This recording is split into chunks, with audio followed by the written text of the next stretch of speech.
Welcome back to my channel. तो मैं आज इस वीडियो में अपनी इंग्लिश की स्ट्रैटेजी शेयर करने जा रही हूँ। मेरे पिछले वीडियो में मैंने जस्ट अभी जो शेयर किया था उसमें मुझे कमेंट्स आए थे कि आप अपनी इंग्लिश की स्ट्रैटेजी शेयर करो, और उससे पहले भी कई सारे कमेंट्स आए हैं, तो इस वजह से मैं इसमें शेयर कर रही हूँ। एंड प्लीज़ मुझे कोई ये मत बोलना कि आप अपने से शेयर कर रहे हो, आप जाके चेक कर सकते हैं। एंड तो मैंने IBPS PO का भी मेंस दिया हुआ है, एंड SBI क्लर्क का भी मेंस इस साल का मैंने दिया था अप्रैल मई में। तो मैं अपने इंग्लिश के पहले स्कोर दिखा देती हूँ ताकि कोई ये ना कहे कि खुद का आ नहीं रहा है, दूसरे को शेयर कर रही है। तो पहले मैं अपना शेयर कर देती हूँ। ये मेरे IBPS PO के प्रीलिम्स का स्कोर है, जिसमें इंग्लिश में मेरे मार्क्स रहे हैं 23, एंड मैं अभी उसको शेयर कर देती हूँ आपको। SBI क्लर्क का प्रीलिम्स का मार्क्स थे, मैंने मेंस भी दिया है, ये मेरा नाम भी देख सकते हो। तो ये दो चीज़ें मैंने अभी जस्ट मेंस इस साल दिया है, ये दो SBI क्लर्क का एंड IBPS PO का मेंस दिया हुआ है। तो मैं 2 क्लासेस करती थी, एक विशाल सर की, एक निमिषा मैम की। आई नो कि आप सबको पता ही होगा निमिषा मैम के बारे में, मैं उनके तरफ से नहीं बोल रही हूँ, बट इट्स ट्रू कि वो बहुत अच्छा पढ़ाती हैं। एंड मैंने वो कैब पे ध्यान दिया था, RC पे ध्यान दिया था, एंड सेकंड थिंग मैंने ग्रामर पे ध्यान दिया था। और मैंने नोट्स भी उसके हिसाब से बनाए थे, क्योंकि आप एक फेयर नोट्स बनाओ जिसको आप रिवीजन करते रहो। मतलब अगर आप भूल भी जाते हो तो आप उसको दोबारा ओपन करके देख लो कि हाँ ये वाला मैंने पढ़ा था। एंड सबसे पहले मैं वो कैब के लिए बात करना चाहूँगी। तो वो कैब के लिए मैंने निमिषा मैम की एडिटोरियल क्लासेस रेगुलर बेसिस पे की है। उनके जो एडिटोरियल रहते थे वो मैंने हमेशा देखा है, एंड वो कैब जो वो मेंशन करती थी वो हमेशा मैंने नोट डाउन भी किया है। मैं अभी आपको अपने नोट्स भी दिखा देती हूँ। मेरे नोट्स थाउजेंड्स में वो कैब चल रही है मेरी अभी, मतलब 1100 समथिंग। अभी मैंने ऐसा नहीं है कि मैं रिपीट नहीं करती, मैं वर्ड्स में रिपीट करती हूँ वर्ड्स। मतलब जैसे अगर मैंने कल पढ़ा, फिर मैं 4 दिन बाद मैंने अगर उसको देखो, सब डिस्ट्रैक्ट होते हैं, और कोई ऐसा नहीं कह सकता कि मैं रिवीजन रोज़ करता हूँ। बहुत ही कम लोग होते हैं जो कंसिस्टेंट होते हैं, ठीक है, और जिनकी कंसिस्टेंसी मेंटेन होती है। बट बहुत लोग डिस्ट्रैक्ट होते हैं, आज बर्थडे पड़ गया, कल वहाँ जाना, यहाँ जाना, घूमने निकल जाते हैं, ऐसा होता है। तो आप ये मत सोचना कि सब लोग अच्छे से करें एंड आप नहीं कर पा रहे हो, तो सब लोग का डिस्ट्रैक्शन है। तो मैं वो कैब के लिए करती थी कि मैं रोज़ नोट डाउन करती थी। निमिषा मैम अच्छा इसलिए पढ़ाती हैं क्योंकि वो एक वो कैब जब करने जाती हैं तो उसके साथ वो 25 से 30 वर्ड एक्स्ट्रा बताती हैं। तो अगर आप वो वर्ड में कभी आप पढ़े होंगे ना, तो वो आपको रिवीजन होगा कि हाँ इसका मीनिंग ये था।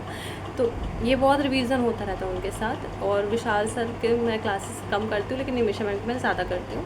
बहुत ही रेयर केस में मैंने संतोष सर की एरर डिटेक्शन की क्लास करती हूँ। वो एरर डिटेक्शन बहुत अच्छा कराते हैं। और मैंने कोई परफेक्शन बैच नहीं ले रखी है, मैंने कोई बैच नहीं खरीदी। मैं जो पढ़ती हूँ मैं यूट्यूब से पढ़ती हूँ, और मैंने टेक्स्ट बुक का मॉक परचेज़ किया हुआ है। मेरे पास प्रैक्टिस मॉक का भी है, बट मैं प्रैक्टिस मॉक ज़्यादा लगा नहीं पाती। मैं टेक्स्ट बुक पे मैं ज़्यादा प्रेफर करती हूँ, क्योंकि मुझे आसानी होती है। आई डोंट नो कि क्यों मैं करती हूँ।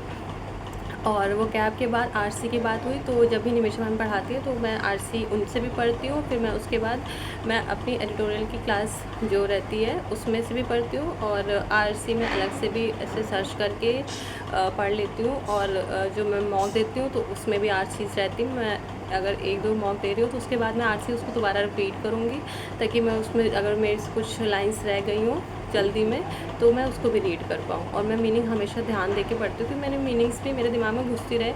ऐसा क्या होता है कि आप जब रीडिंग कर रहे हो और आपके दिमाग में घुस नहीं रहा, बट आप रीडिंग करते जा रहे हो, बहुत लोग, इनफैक्ट मेरे साथ भी ऐसा होता है कि कभी ना मैं रीडिंग कर रही हूँ बट मेरे दिमाग में वो बैठ नहीं रही कि वो बोल क्या रहा है, वो क्या बोलना चाहता है, उसको क्या बोलते हैं याद नहीं आ रहा, वो ऑथर क्या बोलना चाह रहा है। तो ऐसे बहुत सारे बच्चों के साथ होता है जिनकी इंग्लिश थोड़ी वीक है। मेरी स्ट्रैटेजी यही थी कि मैं मॉक पे ज़्यादा ध्यान देती थी। वो कैब रिवीजन मेरा रहता था। अगर मैं 1 दिन नहीं किया, मैंने 2 दिन नहीं किया, मैं तीसरे दिन ज़रूर रिवीजन करती थी। और मेरे पास 1100 समथिंग वो कैब है, तो मैं पूरी तो वो कैब नहीं कर सकती हूँ।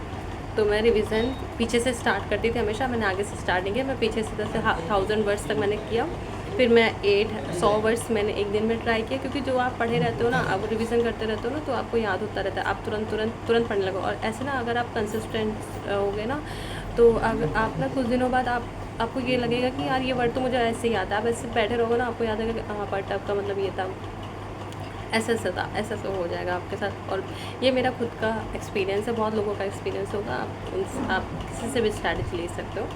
एंड फिर मैं आरसी और पैराजम्बल तो मेरा वीक है, वो उसके लिए मैंने उस पर इतना ध्यान नहीं दिया, क्योंकि जो आपका ना स्ट्रॉन्ग पॉइंट है आप उस पर ज़्यादा वर्क करो, मतलब इतना नहीं मार्क्स गेनिंग वाले मार्क्स आप करो। जैसे मेरा पैराजम्बल 5 नंबर का आता है मैक्सिमम, मैं उसको हमेशा लेफ्ट करती हूँ। अगर मुझे आ रहा है तो मैं ज़रूर उसको अटैम्प्ट करूँगी, नहीं आ रहा तो मैं उसको अटैम्प्ट नहीं करूँगी। मैं और सब चीज़ों में कोशिश करूँगी मेरे मार्क्स अच्छे आएँ। एरर डिटेक्शन की क्लास मैंने निमिषा मैम से की है, जो यूट्यूब पे उनकी वीडियोस रहती है, परफेक्शन की कुछ वीडियोस उन्होंने डाल रखी है, मैं उसकी क्लास करती हूँ। और मैं संतोष सर की एरर डिटेक्शन की क्लास करती हूँ, मुझे वो अच्छे लगते हैं, पर मुझे समझ में आता है। सबकी अलग चॉइस होती है, अगर आपकी अलग चॉइस है तो आप कर सकते हैं। मतलब एरर डिटेक्शन पर ज़्यादा काम करिए, क्योंकि आरसी में भी आपको एरर डिटेक्शन मिल जाएगा, नॉर्मल उसमें एरर डिटेक्शन आता ही है, और क्लोज टेस्ट में भी आपको काम ही आएगा, क्योंकि अगर आप रीडिंग कर रहे हो ना, रीडिंग करते करते आपकी हैबिट हो जाएगी। तो आप मैक्सिमम रीडिंग करने की कोशिश करो कि कितना आप रीड कर सकते हो, कितना आप दिमाग में डाल सकते हो अपने, कि इस शब्द के बाद ये वाला प्रपोजिशन यूज़ होगा। तो it will help in cloze test also. तो फिर उसके बाद मेरे ग्रामर का रूल्स मैंने बहुत बार मैंने नोट किए हैं, जैसे कंडीशनल सेंटेंस की, ग्रामर की, जेरंड की, ऐसे मैंने बहुत सारे किया हुआ है। तो मैंने नोट करती थी, अगर जैसे मैं मॉक दे रही हूँ, नॉर्मल मॉक दे रही हूँ, जैसे मैं अपने लिए मॉक दे रही हूँ, तो मैं किसी और को मैं नहीं सोचती कि लोग क्या सोचेंगे। तो अगर मुझे लगा कि यार इसमें ये वाला एरर हो सकता है, उसका कंडीशनल सेंटेंस है, जैसे कंडीशनल सेंटेंस के बहुत सारे रूल्स होते हैं। तो अगर मुझे कंडीशनल सेंटेंस याद आया कि हाँ इसमें ये वाला रूल है, तो मैं एक बार कॉपी खोल के देख लेती हूँ। ऐसा नहीं है कि मतलब मैं मॉक दे रही हूँ तो मैं नहीं खोल सकती, बट पता है अगर आप वो चीज़ उसी वक्त खोल के देखोगे ना, आपको वो चीज़ याद हो जाएगी। ये मेरा खुद का है, अगर आप ट्राई करना चाहो तो आप ट्राई कर सकते हो कि आप उस वक्त अगर कॉपी खोल के देखोगे ना, वो चीज़ आपको याद हो ही जाएगी, आप उसको दोबारा नहीं भूलोगे। और ये हमें, अगर आपके एक बार स्पीड बन गई ना, तो आप ऐसे तुरंत रीड करो, तुरंत समझ में आ गया ये वर्ड कुछ गलत लिखा है यहाँ पे। तो प्रैक्टिस बहुत इंपॉर्टेंट है, मैं सबको यही बोलूँगी कि आप सब लोग प्रैक्टिस ज़्यादा करो। वो कैब की नोट्स में दिखा देती हूँ, वेट, कैब की नोट्स हैं, मैं आपको दिखाती हूँ मैंने टोटल कितने किए हुए हैं। वेट, आप देखो, ये 1200, 1300, ये 1300 तक चल रहा है। एंड इसमें कोई भी ऐसा, मैं आप लोग कहोगे कि अलग अलग नंबरिंग लिखा है, बट आप चेक करो तो आपको एकदम सही सारे मैंने सही से लिखे हुए हैं, ऐसा कुछ भी गलत मैंने नहीं लिखे हुए, मैंने सारे वो कैब लिखे हुए हैं। और सच में मेरे साथ ऐसा हुआ है कि मेरे इतने करने के बाद ना मेरी वो कैब बहुत ज़्यादा अच्छी, मतलब मेरी वो कैब बहुत ठीक हो गई है। मतलब हर चीज़ का ना परफेक्शन आप इतने अच्छे नहीं हो सकते, तो मेरी ठीक हो गई है कि मैं नॉर्मल पेपर दे सकती हूँ। तो अभी ये रहा मेरे इंग्लिश की स्ट्रैटेजी, और मेरे पॉइंट के नंबर तो अच्छे नहीं आते हैं, पता नहीं क्यों। मैं रीजनिंग में भी ट्राई करती हूँ, बट बन आती है पजल, देखो पजल सबको आती है, बट ना उस वक्त पेपर के टाइम पे आपका दिमाग स्ट्राइक कर रहा है कि नहीं, वो इम्पोर्टेंट करता है। तो बस यही दिक्कत हो जाती है कि मतलब पेपर के टाइम पे आपका दिमाग स्ट्राइक कर रहा है कि नहीं। तो अभी के लिए इतना ही है मेरी स्ट्रैटेजी, मैं यही फॉलो करती हूँ, और इसी से मेरे जो नंबर आते हैं। और देखो सब अटैम्प्ट कर, अगर 35 क्वेश्चन है ना इंग्लिश में, तो लोग सारे 35 भी अटैम्प्ट कर सकते हैं, बट आपको पता होना चाहिए कि आपका वीक पॉइंट क्या है, स्ट्रॉन्ग पॉइंट क्या है। वीक पॉइंट को आप कोशिश करो कि आप अवॉइड करो पेपर को। जैसे अगर फॉर एग्जाम्पल वीक है, तो आप उसको, अगर आपको सही लग रहा है कि एकदम सही है, तो आप बिल्कुल उसको अटैम्प्ट करो, अदरवाइज़ नहीं लग रहा है तो बिल्कुल आप रॉन्ग मार्क्स अटैम्प्ट मत करो।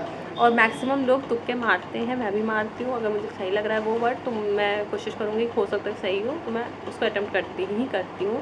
क्योंकि यार देखो, आप 100% हर चीज़ के लिए श्योर नहीं हो सकते, और इंग्लिश में तो बिल्कुल भी श्योर नहीं हो सकते कि क्लोज टेस्ट है तो उसमें कौन सा आपके अकॉर्डिंग वो वर्ड सही यूज़ हो रहा है कि नहीं हो रहा है। तो जो आपको ठीक लगता है, आपने जो पढ़ रखा है ना, आपके दिमाग में तुरंत स्ट्राइक करेगा।